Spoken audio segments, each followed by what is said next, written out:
రాజన్న సిరిసిల్ల జిల్లా వేములవాడలోని SRR gardens లో నిర్వహించిన ప్రజాపాలన ప్రగతి ప్రణాళిక నియోజకవర్గ స్థాయి సమావేశంలో ప్రభుత్వ విప్ పాల్గొన్నారు. జిల్లా కలెక్టర్, అధికారులు హాజరయ్యారు. ఈ సందర్భంగా ఆది శ్రీనివాస్ మాట్లాడుతూ పేదల సంక్షేమే ప్రభుత్వ లక్ష్యమని 99 రోజుల ప్రణాళికలో గ్రామాల సమస్యలను గుర్తించి పరిష్కరిస్తున్నామని తెలిపారు. ఉచిత బస్సు ప్రయాణం, 200 యూనిట్ల ఉచిత విద్యుత్, రుణమాఫీ, ఆరోగ్యశ్రీ పెంపు వంటి పథకాలను అమలు చేస్తున్నామని చెప్పారు. మహిళల సంక్షేమానికి భారీ నిధులు కేటాయించామని పేర్కొన్నారు.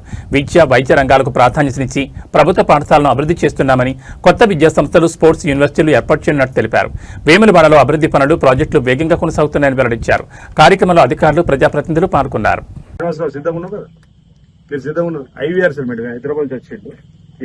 కంపెనీ ప్రతినిధి మీరు రెడీ ఉన్నారు కదా, మీరు పని చేయడానికి సిద్ధంగా ఉన్నారు కాబట్టి ఈ గారు మీరు వెంటనే మనం ఆ పనులు పూర్తి చేసుకొని ఈ వర్షాకాలం నీటిని మనం ఇందులో ఆపుకోగలిగితే ఈ పల్లెలలో రైతులకు ఎంతో ఉపయోగపడే విధంగా ఉంటుంది. భవిష్యత్తులో ఎల్లంపల్లి ద్వారా కూడా మరిపల్లి చెరువును నింపుకోవడానికి మనకు ఉన్నటువంటి అవకాశాలు కూడా మనం మెరుగవుతాయని చెప్పి మాట సందర్భం చెప్తాం. పక్కనే నర్సింగాపూర్ చెరువు దీనికి లింక్ ఉంది కాబట్టి నర్సింగాపూర్ చెరువు కూడా మనం ఒకసారి విజిట్ మేడం, ఒకసారి ఉదయం పూట వెళ్దాం ఈ వారంలోనే. అక్కడ కూడా వెళ్తే చిన్న చిన్న సమస్యలు వాటి పరిష్కారం కావడానికి అవకాశం ఉంటుంది. తద్వారా తర్వాత కూడా నేను మనం లచ్చపేట లచ్చపేట దగ్గర కూడా రిజర్వాయర్ పనులు ప్రారంభం చేయాలని చెప్పి అనుకుంటాం. ఆ కంపెనీ వేరే, వాళ్ళు కూడా సిద్ధంగా ఉన్న సందర్భంలో నాకు 39 ఎకరాలకు సంబంధించిన ఇబ్బంది ఉందంటే ఇటీవల అది ఫారెస్ట్ అని తేలడం, ఫారెస్ట్ సంబంధించి డిస్కషన్ కూడా అయింది కాబట్టి అక్కడ కూడా పనులు ప్రారంభం చేద్దామని మాకు సందర్భం చెప్తూ ఈరోజు ఎర్ర చెరువు, పటేల్ చెరువుకు సంబంధించినట్టు కూడా ఇదే ఎల్లంపల్లి ప్రాజెక్టు ద్వారా వచ్చే సంవత్సరంలో అందులో కూడా నీళ్లు ఇవ్వడానికి కోసం ప్రణాళిక సిద్ధం చేయడం జరిగింది. ఇది చంద్రుతి మండలంలో ఇటు కొచ్చేరు, ఆశిరెడ్డిపల్లిలో నీరు ఉంటే అటు ఎర్ర చెరువు, పటేల్ చెరువు అక్కడ కూడా 16-17 గ్రామాలకు భూగర్భ జలాలు పెరిగే అవకాశం ఉంటుందనే మాట. ఇక్కడ జోగాపూర్ పంప్ హౌస్ పూర్తి చేసుకుని, చంద్రుతి 450 ట్యాంక్ పూర్తి చేసుకుని, నాగర్ చెరువు ప్రాజెక్ట్ పూర్తి చేసుకుని, ఫాజునగర్ ట్యాంక్ కూడా పూర్తి చేసుకున్న క్రమంలో మధ్యలో ఈ 3-4 ట్యాంకులు పూర్తి చేసుకున్నట్లయితే వేముల నియోజకవర్గంలోని అనేక మంది రైతులకు భూగర్భ జలాలు పెంపొందించడంతో పాటు కాలువల ద్వారా కూడా నీరు ఇచ్చే అవకాశం ఉంటుంది. ఈ సంవత్సరం ఈరోజు జూన్ ఏదైతే జనవరి 23 ఆ తారీఖులలో మనం పంపులు నంది మేడలో ప్రారంభం చేసుకొని 1 ఎకరా కూడా రైతుకు సంబంధించి నష్టం కాకుండా వాడ రూరల్ మండలం నుంచి వచ్చినటువంటి రైతులతో పాటు ప్రజాప్రతినిధులు,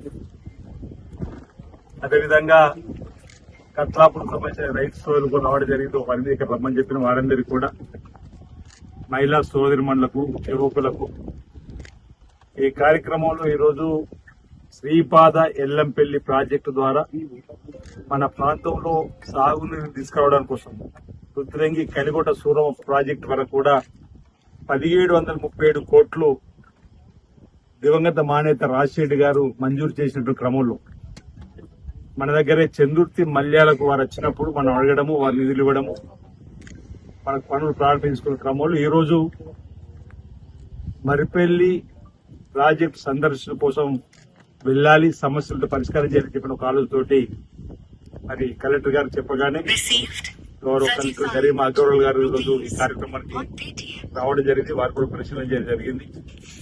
అదేవిధంగా మార్కెట్ కమిటీ చైర్మన్ రాజు గారు, ఆర్డీఓ గారు, ఎగ్జిక్యూటివ్ ఇంజనీర్, అదేవిధంగా సంబంధిత అధికారులు, సంబంధిత కాంట్రాక్టర్ కూడా, పాత్రికేయ మిత్రులు కూడా ఈ కార్యక్రమంలో పాల్గొన్న సందర్భంలో మీ అందరికీ కూడా ముందుగా నా హృదయపూర్వక నమస్కారం తెలియజేస్తూ, ప్రధానంగా కలెక్టర్ గారు వచ్చినప్పుడు కొన్ని విషయాలు ఇప్పుడే చెప్పడం జరిగింది.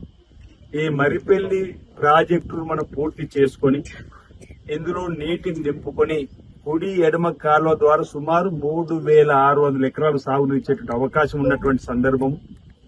అంతేకాకుండా ఈ చెరువులో నీళ్లుంటే భూగర్భ జలాలు ఇక్కడ ఉన్నటువంటి మరిపల్లితో పాటు కిందికి మల్లారం, ఇటువైతే మీదికి వెళ్తే నాగేపల్లి, పోచాటిపల్లి, కోనేపల్లి, అమ్మకపల్లి, కాషాయపల్లి, ఎదురుగట్ల, చెక్కపల్లి, అచ్చన్నపేట, వెంకటాంపల్లి, బాలరాజపల్లి, ఇన్ని పల్లెలు, ఇన్ని గ్రామాలకు భూగర్భ జలాలు పెంపొందించేటువంటి ప్రాజెక్టు. ఇది పడవట్టేటువంటి సందర్భంలో ఆ 10 ఏళ్లలో మనం అనేక ఉద్యమాలు చేసిన, పోరాటం చేసిన. రుద్రంగి, కలిగొట్ట, సూర్యం ప్రాజెక్టు కోసం ప్రతి నెల 37 నెలలు అక్కడ చేసినట్టే ఇక్కడ కూడా రూరల్ అధ్యక్షుడు శ్రీనివాస్ గారు, అనేక సర్పంచులు, ముందు కూర్చున్న వాళ్ళందరూ కూడా, అనేక పాత్రికేయులు కూడా ఇక్కడికి వచ్చినప్పుడు ఒకసారి పాదయాత్రకు వచ్చినాం, ఒకసారి సైకిల్ మోటార్ మీద వచ్చినాం, వంట వర్క్ చేసుకున్నాం, అనేక రకాల వివిధ రూపాలు నిరసన వ్యక్తం చేసిన కాని పనులు మనం అవకాశం వస్తే చేస్తామని చెప్పని మనం వచ్చిన తర్వాత మొదలుపెట్టినాం. ఇప్పుడు ఇంత ఏదైతే వెడల్పుట కట్టంతా కూడా మనం వచ్చిన తర్వాత మొదలుపెట్టింది. అంతకు చిన్న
జవహర్లాల్ నెహ్రూ గారు తొలి ప్రధానిగా, ఆ తర్వాత ఇందిరాగాంధీ గారు ప్రధానమంత్రిగా ప్రభుత్వాలు స్వీకరించిన తర్వాత ఈ దేశం ఉన్నటువంటి పేదల కోసం అనేక చక్కటి పథకాలను అమలు చేసిన క్రమంలో గరీబీ అడ్డవాళ్ళ నినాదం కానీ, గూడు గూడు గుడ్డ నినాదం కానీ, బ్యాంకులను జాతీయకరణ చేయడం కానీ, పేదలందరికీ కూడా రాజ్యపాలన రద్దు చేసి ఓటు భూములు పంపిణీ చేసి ఇంటి స్థలం లేని వాళ్ళకి చెల్లించేటువంటి కార్యక్రమం.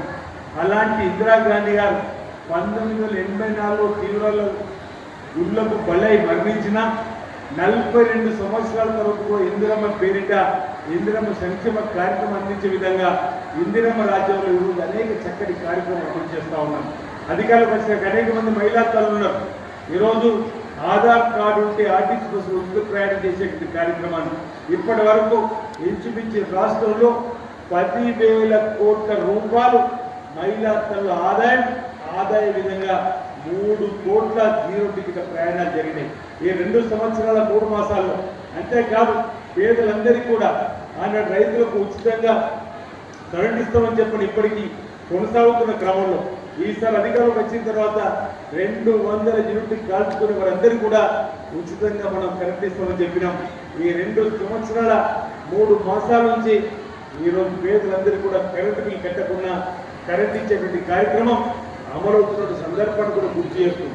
2 సంవత్సరాల 3 మాసాల క్రితం మీరు వరుసగా 3 నెలలకి కరెంటు బిల్ కట్టకపోతే కరెంటు వచ్చి కరెంట్ కట్ చేసిపోయినా లేదా? ఈరోజు 2 సంవత్సరాల 3 నెలలు అవుతున్నా మీరు కరెంటు బిల్ కట్టకుండా కరెంట్ వస్తుందంటే ఈ ప్రభుత్వం ద్వారా పని జరుగుతుంది, చేతి లభిస్తుందా లేదా, మనం ప్రజలకు చైతన్యవంతులు చేసేటువంటి సందర్భం చెప్పేటువంటి కార్యక్రమం.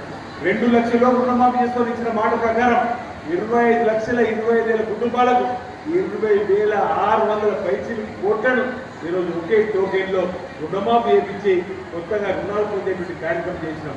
ఈరోజు రేషన్ కార్డులు అందరికీ కూడా పేదవారికి అందించడం ఏర్పాటు చేసి ఆ పేదవాళ్ళందరికీ కూడా సంపన్నులు తినేటువంటి సన్న బియ్యాన్ని పంపిణీ చేసేటువంటి కార్యక్రమం ఈరోజు రేవంత్ రెడ్డి గారు సర్కార్ మొదలుపెట్టిన తర్వాత ఈ రాష్ట్రంలో 86% మంది ప్రజలకు సన్న బియ్యం అందుతుంది. సంవత్సరానికి 14,600 కోట్లు ఈరోజు సన్న బియ్యం పంపిణీ మీద పెట్టినటువంటి సందర్భాన్ని కూడా గుర్తు చేస్తూ ఈ విధంగా అనేక చక్కటి కార్యక్రమాలు అమలవుతున్నటువంటి సందర్భంలో అనేక మంది మహిళా తల్లులు ఉన్నారు, మహిళా గ్రూప్ సంబంధించిన నాయకురాలు ఉన్నారు.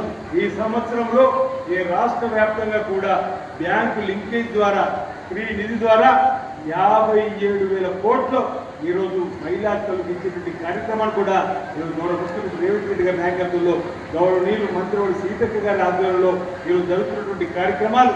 అదేవిధంగా ఇందిరమ్మ చీరలు కూడా ఈ జిల్లాలోని 60,000 పైసలకు మనం ఇచ్చుకున్న సందర్భంలో మహిళల అభివృద్ధి కోసం చేసేటువంటి కార్యక్రమం, రైతు అభివృద్ధి కోసం చేసే కార్యక్రమం. అంతేకాదు పేదవారు ఉన్నత చదువుకునేటువంటి విద్య కూడా ప్రాధాన్యత ఇవ్వాలని చెప్పండి.